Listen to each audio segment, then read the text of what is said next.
자, 첫 번째 이슈로는 우리 윤석열 정부, 윤석열 정권에 대한 평가를 좀 해봤다면, 이제 이어서 우리 바로 이제 내년 이제 240여일 남았습니다. 240여일 남았는 내년 총선 민주당의 방향에 대한 이야기를 좀 나눠보도록 하겠습니다.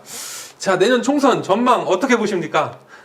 제가 이제 며칠 전에 어디입니까? 라디오 방송에 나가서도 이제 그런 질문을 이제 들었는데요. 저는 민주당이 150석 이상 과반수 의석을 안정적으로 확보할 것이다 이렇게 봅니다. 워낙 2020년 지난 21대 총선의 결과가 민주당이 아주 압승을 해서 그렇죠. 여러 가지 이제 걱정도 많이 있지 않습니까?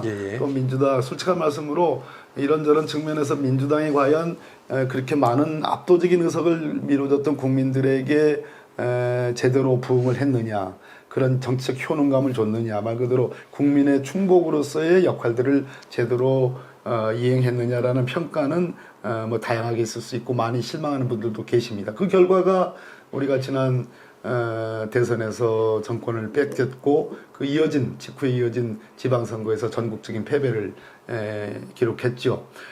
그러나 아마 국민의힘 쪽에서는 예를 들어서 전에 비상대책위원장을 했던 김종인 씨 같은 경우는 지난 대선을 치르기 전에 국민의힘 쪽의 방향을 다수 절대 의석을 갖고 있는 민주당의 입법 독재, 독주 프레임, 이것을 굉장히 강조를 해가지고 그것이 먹혔습니다.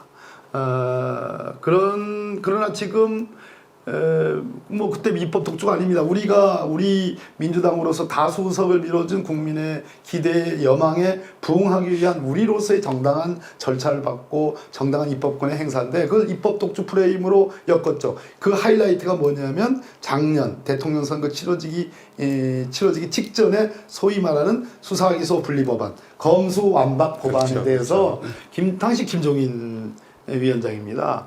김종인 위원장이 이끄는 국민의힘이 입법 독주다, 입법 독재다 라는 그런 프레임으로 해서 결국은 뭐 그것도 대선을 이기는데 기여한 면이 있죠. 그러나 아시다시피 김종인 위원장 그 뒤에 윤석열 대통령이 집권한 이후에 사실상 팽당하고 여러 가지 뭐 언론 인터뷰를 하는 거 보면 윤석열 정부의 이러한 특히 비전이 없는 거, 대한민국 집권 5년 동안의 대한민국을 어떤 방향으로 어떤 정치적 철학과 큰 어떤 축으로 어떻게 이끌 것인가에 대한 비전이 없다는 것을 가장 강력하게 비판하는 분이 지금 김종인 씨 같은 분이거든요.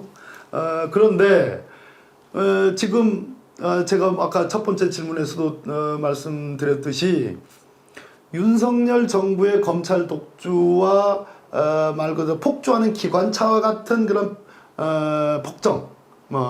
폭정까지는 표현이 좀 과합니다. 폭주하는 기관차와 같은 일방적인 국정운행, 운영, 거기다가 야당 탄압으로 일관되는 검찰 독재, 거기다가 이번 잼버리 사태에서 보여줬듯이 정말 무능하기 짝이 없는, 조금만이라도 돈의 문제가 아니라 거기에 동원되는 공직자, 여러 가지 컨트롤 타워 장관들 뭐 이런 분들이 솔선수범하면서 조금이라도 성의 있게만 했으면 예산 문제와 관계없이 해결될 수 있는 문제들 아니겠습니까? 화장실 청소의 문제라든지 무슨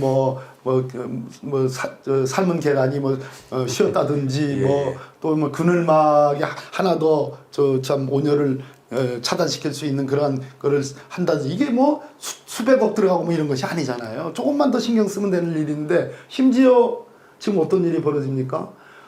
외국에서 이번에 지금 잼버리 대회에 참여하지 않는 예멘이나 시리아 같은 나라도 참여한 것을 전제로 해가지고 이번에 그 방배정을 했다라는 그런 정말 코미디 같은 얘기. 홍콩은 이미 출국하고 없는데 홍콩 참가자들을 위해서 방배정을 했다는 코미디 같은 얘기.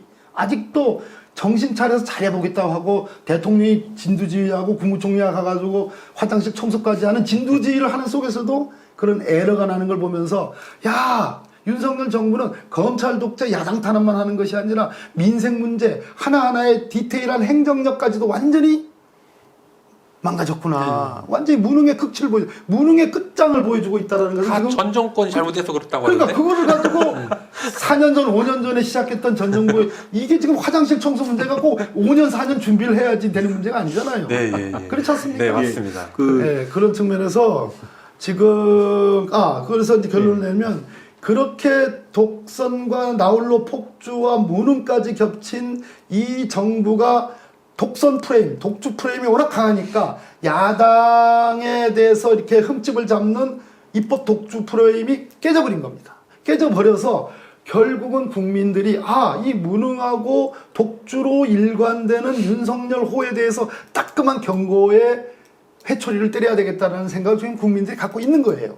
갖고 있기 때문에 그런 측면에서 내년 총선은 지금 여러 가지 데이터에서도 나오듯이 윤석열 정부에 대한 견제, 야당을 통해서 견제를 해주라는 게 국민 다수의 의견이다라고 저는 생각을 하고 있습니다.